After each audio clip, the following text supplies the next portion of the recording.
Lukisan kaligrafi, cerpen Kiai Mustafa Bisri. Bermula dari kunjungan seorang kawan lamanya Hardi, pelukis yang capai mengikuti idealismenya sendiri, lalu mengikuti jejak banyak seniman yang lain. Berbisnis, meski bisnisnya masih dalam lingkup bidang yang dikuasainya. Seperti kebanyakan bangsanya, Hardi sangat peka terhadap kehendak pasar. Dia kini melukis apa saja asal laku mahal. Mungkin karena kecerdasannya, dia segera bisa menangkap kelakuan zaman dan mengikutinya. Dia melukis mulai perempuan cantik, pembesar negeri, hingga kaligrafi. Menurut Hardi, kedatangannya di samping silaturahmi ingin berbincang-bincang dengan Ustadz Bahri soal kaligrafi. Ustadz Bahri sendiri yang sedikit banyak mengerti soal kaligrafi Arab segera menyambutnya antusias. Namun ternyata tamunya itu lebih banyak berbincang tentang aliran-aliran seni, mulai dari naturalis, surrealis, ekspresionis, dadais, dan entah apa lagi, tentang teknik melukis, tentang komposisi, tentang perspektif, dan istilah-istilah lain yang dia sendiri baru dengar kali itu. Sepertinya memang sengaja menguliahi Ustadz Bahri soal seni, dan khususnya seni rupa. Yang membuat Ustadz Bahri agak kaget, ternyata meskipun sudah sering pameran kaligrafi, Hardi sama sekali tak mengenal aturan-aturan penulisan khot Arab. Tak tahu bedanya naskhi dan sulus, diwani dan farisi, atau rik'ah dan kufi. Apalagi falsafahnya. Katanya dia asal menggambar tulisan, contoh kitab Al-Quran dan kitab-kitab bertulisan Arab lainnya. Dia hanya tertarik dengan makna ayat yang ia ketahui lewat terjemahan Al-Quran Departemen Agama. Lalu dia tuangkan ayat itu ke dalam kertas atau kanvas. Bila ayat itu berbicara tentang penciptaan langit dan bumi, maka dia pun melukis pemandangan, lalu di atasnya dituliskan ayat yang bersangkutan. Kalau tidak begitu, dia tulis ayat yang dipilihnya dalam bentuk-bentuk tertentu yang menurutnya sesuai dengan makna ayat. Ada hurufnya yang ia bentuk seperti mega, burung, macan, tokoh wayang, dan sebagainya. Ustadz Bahri bersyukur atas kedatangan kawannya yang meskipun agak sok telah memberinya wawasan mengenai kesenian, terutama seni rupa.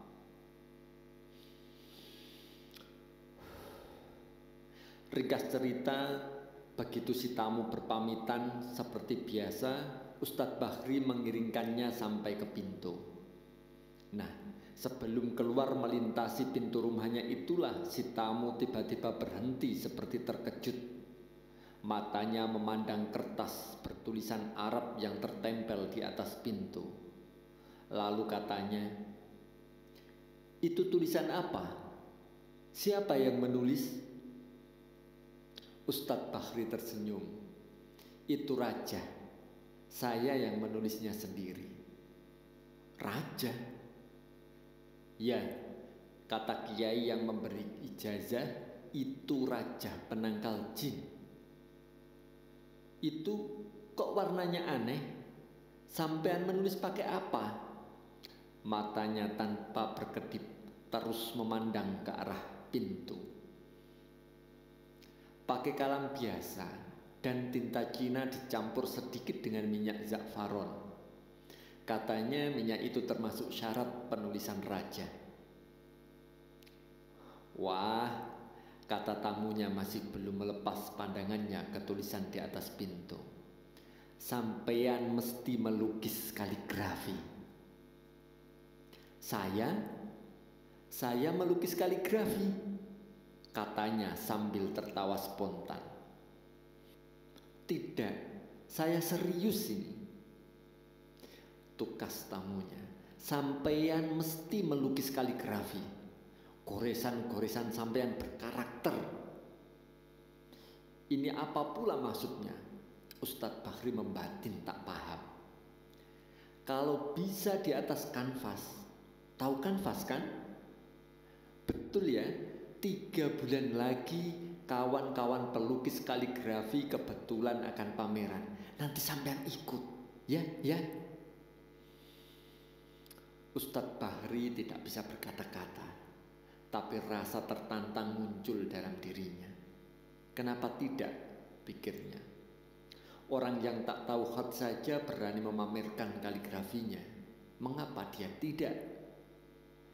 Namun ketika didesak tamunya, dia hanya mengangguk, asal mengangguk. Setelah tamunya pergi, dia benar-benar terobsesi untuk melukis kaligrafi. Setiap kali duduk-duduk sendirian, dia oret-oret kertas, menuliskan ayat-ayat yang ia hafal. Dia buka kitab-kitab tentang khat dan sejarah perkembangan tulisan kaligrafi. Bahkan dia memerlukan datang ke kota untuk sekedar melihat lukisan-lukisan yang dipajang di galeri dan toko-toko. Sebelum akhirnya dia memutuskan untuk membeli kanvas, cat, dan kuas. Anak-anak dan istrinya agak bingung juga melihat dia datang dari kota dengan membawa oleh-oleh peralatan melukis. Lebih heran lagi ketika dia jelaskan bahwa dialah yang akan melukis. Meski mula-mula istri dan anak-anaknya menertawakan, namun melihat keseriusannya, ramai-ramai juga mereka menyemangati. Mereka dengan riang ikut membantu membereskan dan membersihkan gudang yang dia pergunakan untuk sanggar melukis. Mungkin tidak ingin diganggu atau malu dilihat orang, Ustadz Bahri memilih tengah malam untuk melukis. Istri dan anak-anaknya pun terbiasa sudah lelap tidur saat dia mulai masuk ke gudang berkutat dengan cat dan kanvas-kanvasnya. Kadang-kadang sampai subuh dia baru keluar. Di gudangnya yang sekarang merangkap sanggar itu berserakan beberapa kanvas yang sudah belepotan cat tanpa bentuk. Di antaranya sudah ada yang sedemikian tebal lapisan catnya karena sering ditindas. Karena begitu dia merasa tidak sreg dengan lukisannya yang hampir jadi, langsung ia tindas dengan cat lain dan memulai lagi dari awal. Hal itu terjadi berulang kali. Ternyata sulit juga melukis itu, katanya suatu ketika di dalam hati. Enakan menulis pakai kalam di atas kertas. Hampir saja Ustadz Bahri putus asa, tapi istri dan anak-anaknya selalu melemparkan pertanyaan-pertanyaan atau komentar-komentar yang kedengaran di telinganya seperti menyindir nyalinya. Maka dia pun bertekad, apapun yang terjadi harus ada lukisannya yang jadi untuk diikutkan pameran. Sampai akhirnya ketika seorang kurir yang dikirim oleh Hardi kawannya itu datang mengambil lukisannya untuk pameran yang dijanjikan, dia hanya atau alhamdulillah sudah berhasil menyerahkan sebuah lukisan. Ketika sang kurir menanyakan judul lukisan dan harga yang diinginkan, seketika dia merasa seperti diejek. Tapi kemudian dia hanya mengatakan terserah. Bilang saja kepada Mas Hardi, terserah dia, katanya. Dia sama sekali tidak menyangka.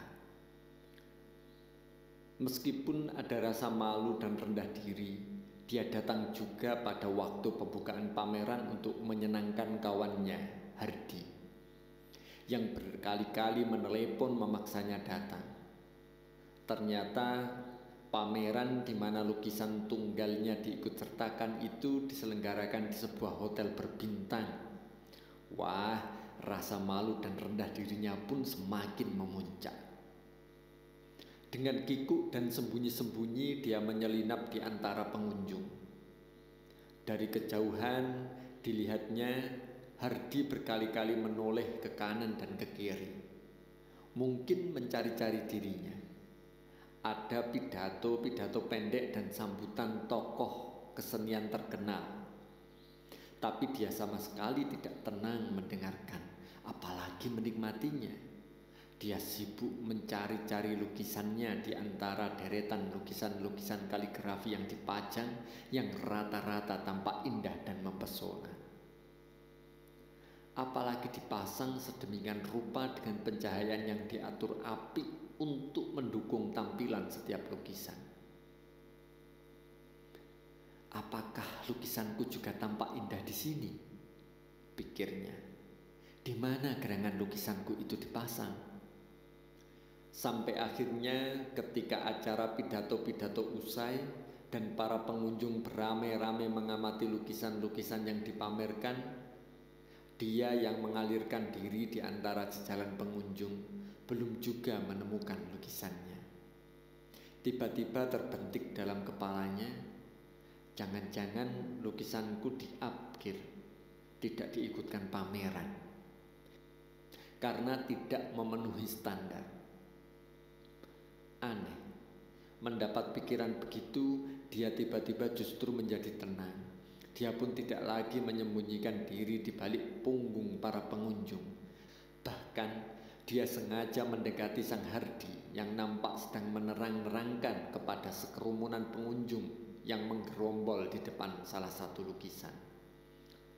Lukisan itu sendiri hampir tak tampak olehnya, tertutup banyak kepala yang sedang memperhatikannya. Lah, ini dia. Tiba-tiba Hardi berteriak ketika melihatnya. Dia jadi salah tingkah dilihat oleh begitu banyak orang. Ini pelukisnya, kata Hardi lagi, lalu ditujukan kepada dirinya. Kemana saja sampean? Sudah dari tadi ya datangnya. Sini, sini. Ini, bapak ini seorang kolektor dari Jakarta. Dia ingin membeli lukisan sampean. Astaga, ternyata lukisan yang dirubung itu lukisannya. Dia lirik tulisan yang terpampang di bawah lukisan yang menerangkan data lukisan. Di samping namanya, dia tertarik dengan judul yang tentu Hardi yang membuatnya. Alifku tegak di mana-mana. Wah, Hardi ternyata tidak hanya pandai melukis. Dia pandai juga mengarang judul yang hebat-hebat, pikirnya. Di kanvasnya itu memang hanya ada satu huruf alif. Lebih kaget lagi ketika dia membaca angka dalam keterangan harga, dia hampir tidak mempercayai matanya. $10.000 AS. $10.000 AS. Gila. Begitu melihat lukisan Anda, saya langsung tertarik. Tiba-tiba si bapak kolektor berkata sambil menepuk bahunya. Apalagi setelah kawan Anda ini menjelaskan makna dan falsafahnya.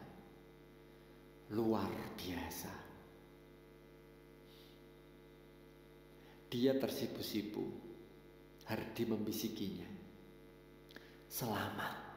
Lukisan sampean dibeli oleh beliau ini. Katanya Anda baru kali ini ikut pameran, kata si bapak kolektor lagi tanpa memperhatikan air mukanya yang merah padam. Teruskanlah melukis dari dalam seperti ini. Melukis dari dalam? Apa pula ini?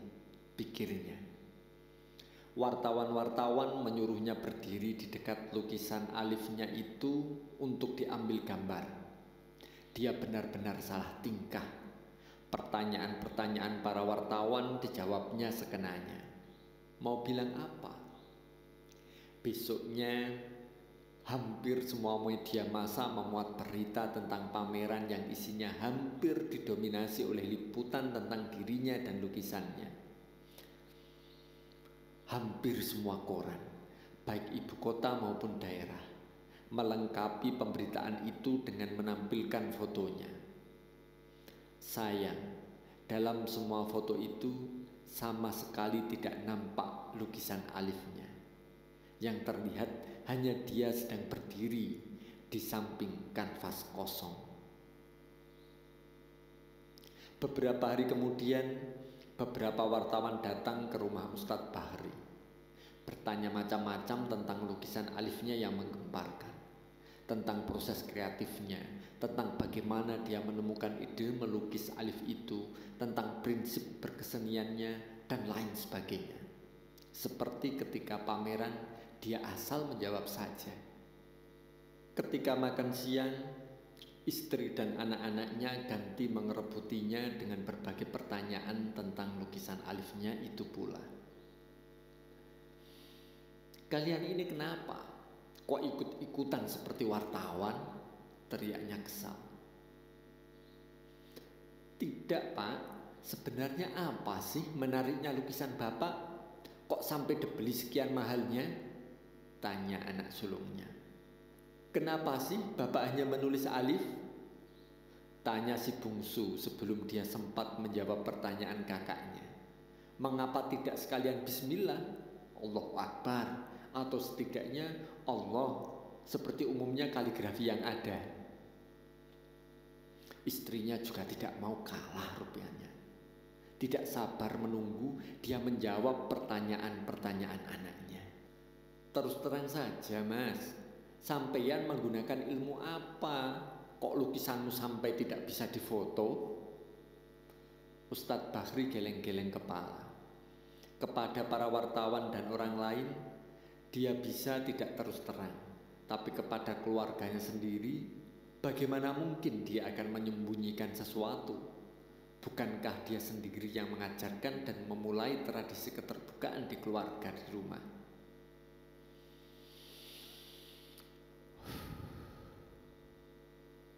Begini, katanya sambil menyantaikan duduknya.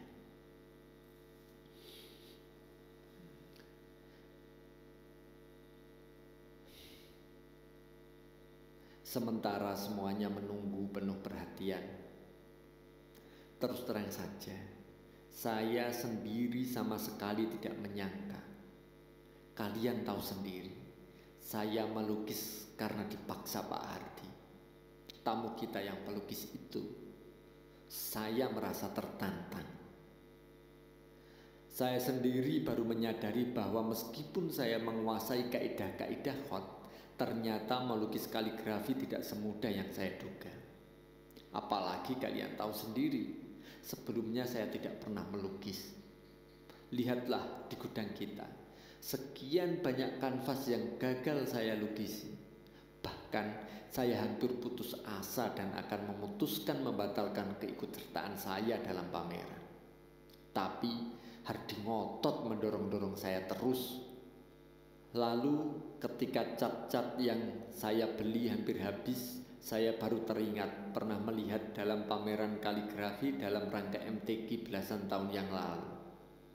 Seorang pelukis besar memamerkan kaligrafinya yang menggambarkan dirinya sedang sembahyang dan di atas kepalanya ada lafal Allah. Saya pun berpikir, mengapa saya tidak menulis Allah saja? Ustadz Bahri berhenti lagi, memperbaiki letak duduknya, lalu kemudian lanjutnya. Ketika saya sudah siap akan melukis, ternyata cat yang tersisa hanya ada dua warna, warna putih dan silver. Tetapi tekad saya sudah bulat. Biar hanya dengan dua warna ini, lukisan kaligrafi saya harus jadi. Mulailah saya menulis alif. Saya merasa huruf yang saya tulis bagus sekali, sesuai dengan standar huruf sulus jali. Namun, ketika saya pandang-pandang, letak tulisan alif saya itu persis di tengah-tengah kanvas. Kalau saya lanjutkan menulis Allah, menurut selera saya waktu itu akan jadi wagu, tidak pas. Maka, ya sudah, tak usah saya lanjutkan. Cukup alif itu saja. Jadi tadinya Bapak hendak menulis Allah, salah si bungsu. Iya, Niat semula begitu. Yang saya sendiri kemudian bingung, mengapa perhatian orang begitu besar terhadap lukisan Alif saya. Saya juga tidak tahu apa yang dikatakan Hardi kepada kolektor di Jakarta itu. Tetapi dugaan saya, dialah yang membuat lukisan saya bernilai begitu besar, termasuk idenya memberi judul yang sedemikian gagah itu. Tetapi sampean belum menjawab pertanyaan saya, tugas istrinya. Sampean menggunakan ilmu apa sehingga lukisan sampean itu ketika difoto tidak jadi dan yang tampak hanya kanvas kosong yang diberi figura?